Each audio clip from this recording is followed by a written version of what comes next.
My name is Vince McIntyre. I'm 67 years old. I was born in the west of Ireland. I'm a farmer and I do woodworking, various, a jack of all trades, you might as well call me, yeah.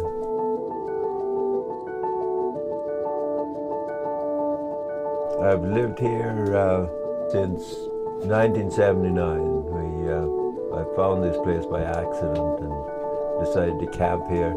It feels very permanent in the sense that it feels like home. This is the most at home I feel any place since I left the place I was born. You know, when I hit my mid-40s, I decided, you know, this work that I'm doing is totally meaningless to me, you know, going out there and putting tree bags on, and decided I'm going to try not to have to do this. And that's when I decided to farm, right?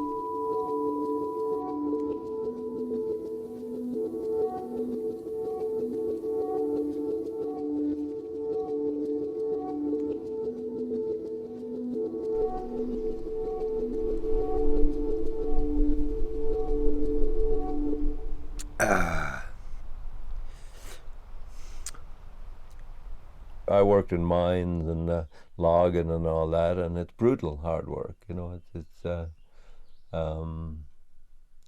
it drains you. You know, and I can go and work in the field, and it actually makes me feel stronger. Yeah.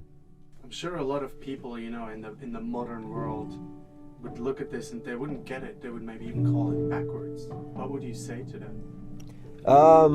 I'd say you're probably right. You know, sometimes we have to go back and, you know, take another trail, you know. Maybe that's where we're at. Maybe that's where the human race is at. To me, the biggest tragedy is that there's people today that they don't know why they're alive. They don't know why they're on this earth. Is it to play computer games, or is it for kids that they get really good at mountain bike riding or something? It leaves people helpless. That it's all about fun, and what we do is fun. Sure, it's backwards, yeah, if you want to call it that, yeah. Yeah.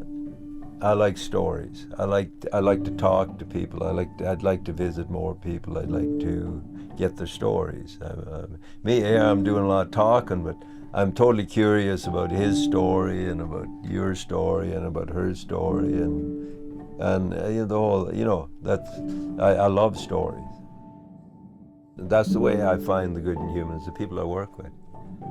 I find out who they are and what they're made of.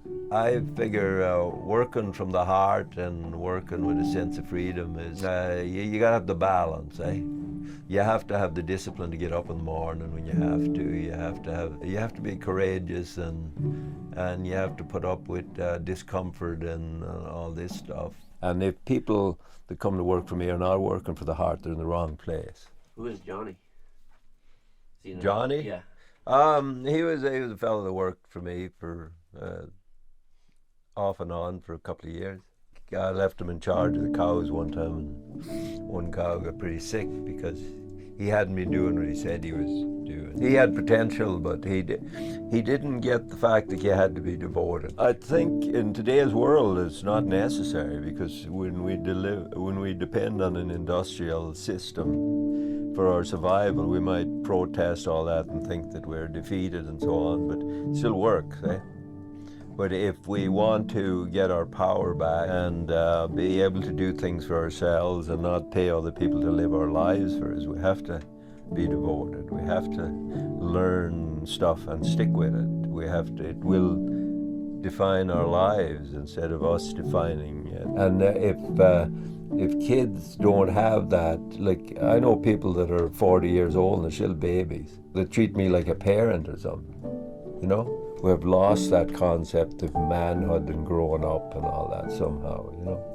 Like you don't have that extreme whatever it is to push you out in the world. At one time it was a young fella go to sea because he couldn't get along with his father. You know, you might think that I spend a lot of time on my own, but I don't. probably another reason why I'm not fond of machinery and tractors and so on, because it cuts out your communication with people.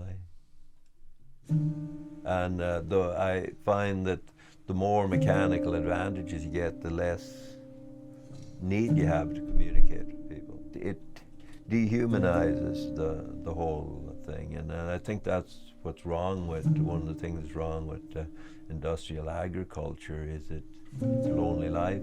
My alone time is precious to me. I'm not really a type that'll go visit, you know, but most of my connection with people is through the stuff I do.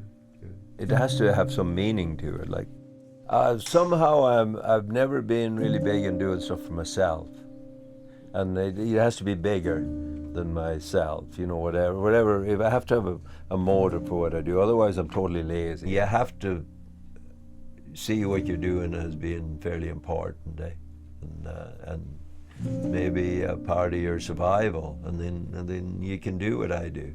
Yeah. If you go and work in a automobile factory and you're dependent on being in a certain way with your superiors, otherwise you lose your job. You can't be real. If you have a mortgage, you have to say and do things that you don't want to do. Somebody that has in that form, it limits a whole lot of things about you, you know. And if you want to do other stuff, you have to have the willpower or whatever it takes to not go home and watch TV and drink beer, but do other stuff to give you like a life, right? So that's what I mean about power. You have the choice, and it's still do or die. And when it becomes into the do or die realm, you have to do it. It isn't like, oh, I won't do it. I'll just go to the food bank. So a weak moment can stop you. If you have a real life, just like a creature out there in the woods, if they have a weak moment, they're done. If you're totally going and in the zone of a warrior mode or whatever, you're living a life. Right? That you're not just existing, you know, as opposed to just being. You're preoccupied with other stuff rather than yourself. Like you're out, you're observing weather and conditions and all this. It takes you out of yourself. So it's to me, life is do or die, and then you're living. You know, when we look at the past, we see the good parts of it. I don't have the idea that someday I'm going to take my pack and walk away, really, you know. This part of me would like to do something like that. When I was on the Yukon River, I met this old man that was drifting down the river, and he was probably in his 80s. And he must have been an iron worker or something like that, and he built himself a canoe out of 45-gallon barrels welded together, like cut in half, with an outrigger on it, and he had a very nice setup, eh? And it was almost like he was getting free of his life and the world and so on, to go and get free of whatever it was, so that he could end his life in a dignified way or something.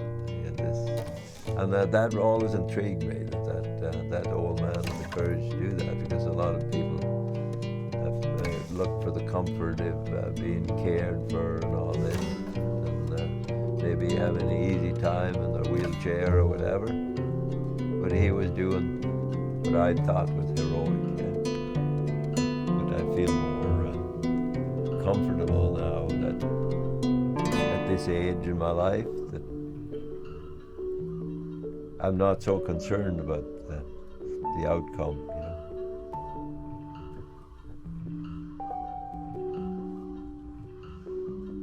Anyway, I better go. Okay. So we'll see you later. Yeah. Let me take the